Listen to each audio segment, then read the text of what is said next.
Well, if you find yourself in the St. Boniface area this Saturday, February the 15th, you might want to swing on by the Glenwood Community Centre on Overton Street. Liberty Local is presenting their annual Louis Riel Day celebrations, and you are invited.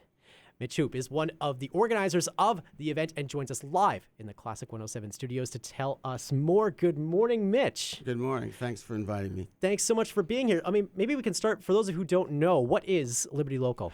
So Liberty Local is one of the locals that represents St. Boniface. The MMF separates the province in five regions, east, west, north, and south. And then the central region is Winnipeg, and we're specifically St. Boniface. I see. And how long have you been organizing these celebrations for at the Glenwood Community Centre? These celebrations have been going on at least 10 years. The venue has changed a few times over the years. We're at Glenwood Community Club this year for the second year. Previously, we were at the St. Louis Centre in St. Boniface. Okay. For those, you've described this event as being some sort of like a Métis kitchen party sort of a feel to it. For those who have never had the pleasure of attending a Métis-style kitchen party, how would you describe the atmosphere for what people are about to experience on Saturday? You know, really, it's an opportunity to gather all your friends, make new memories. Just come on down, listen to some great music, sing, dance, and of course, we're going to have a great feed. Of course, we are. I love a great feed, not a great feast, a great feed. I love it. So there's going to be plenty of things to do. You've outlined a few of them just there. What can people expect? Maybe first of all, on the musical side of things, we just got into the spirit of things with the Ravel. We have quite the. We're always trying to promote Métis entertainment, and we have 3 young fiddle players from our community that are going to sort of serenade the guests as they come in at 3:30, play for a little while. We have the Jason Lepine Band. Jason is a Hall of Fame fiddle player. And accompanying Jason's band is Lionel Desjardins. Lionel Desjardins plays and accompanies the traditional dancers that we're going to be putting out. That's the Norman Chief dancers that are going to dance for us. And we're going to dance, we're going to sing, and we're going to have fun. It sounds like a lot of fun. The music that they're going to be playing, given that they're maybe accompanying traditional dancers, these are songs that have been around for... Absolutely. They're playing traditional Métis fiddle music. They're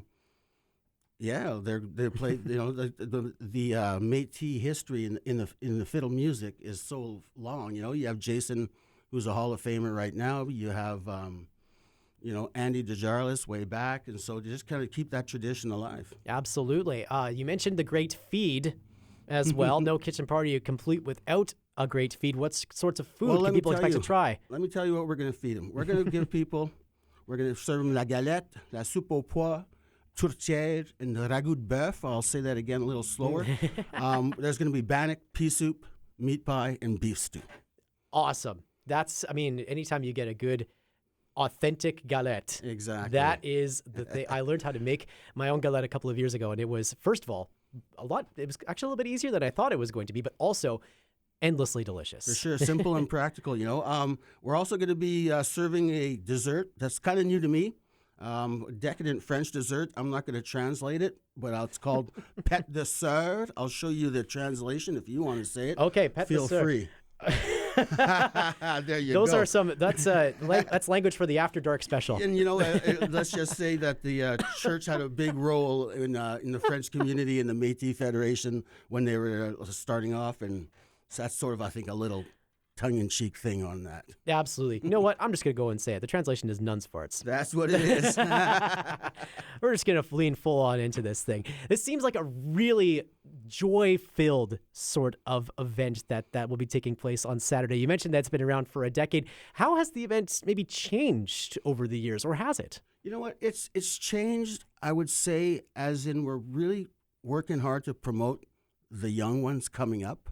I would say when I first got involved in this kind of event, we had our traditional established players, and they came with their following.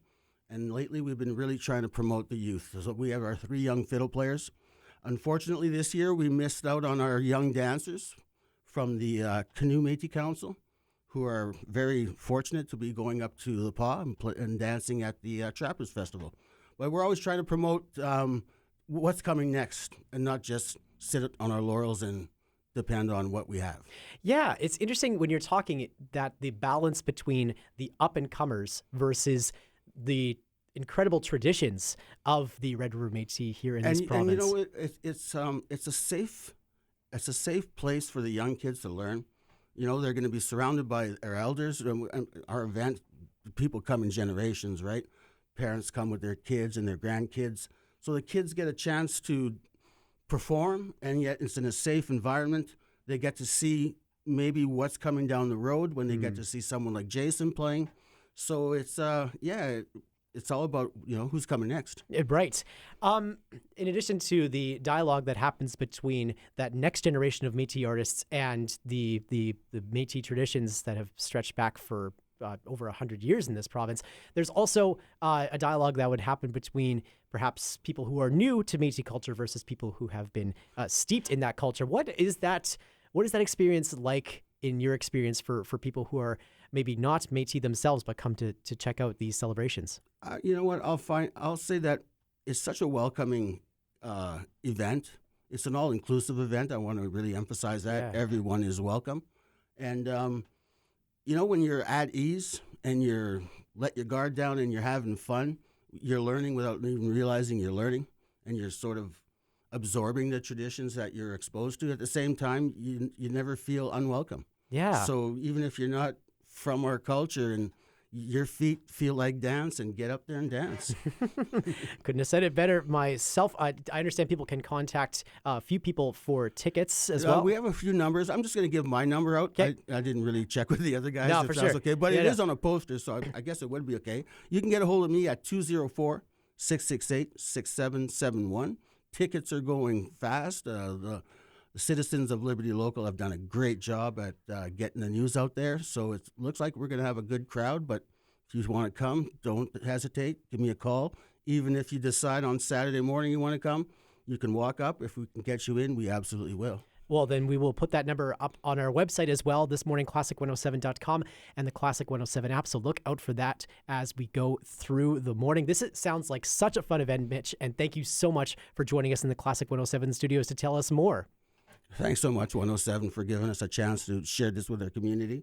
And just to let the rest of Winnipeg know, you know, when it gets cold in February, we party in St. Boniface. It's the best way to get circulation going, right? You got it.